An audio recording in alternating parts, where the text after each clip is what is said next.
La CUP Gent de Gramenet ens presentem a les eleccions municipals del proper mes de maig. Per això estem engegant un procés de jornades programàtiques per enriquir el nostre model de ciutat, el nostre model de societat transformador.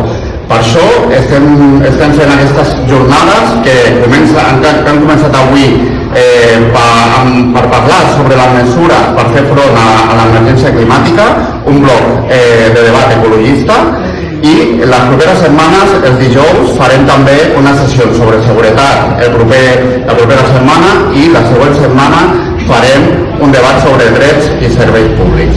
Avui hem encetat aquest debat, com deia, amb mesures ecologistes, que l'Anna ens farà un breu resum. Doncs fer front a l'emergència climàtica és el major repte que tenim com a societat avui dia.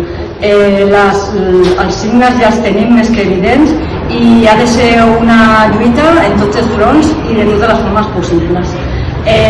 Col·lectivament i individualment, globalment i localment. Per això té tant de sentit que des de la política local, la de proximitat, la del dia a dia, presentem mesures per fer front a aquesta lluita contra l'emergència climàtica.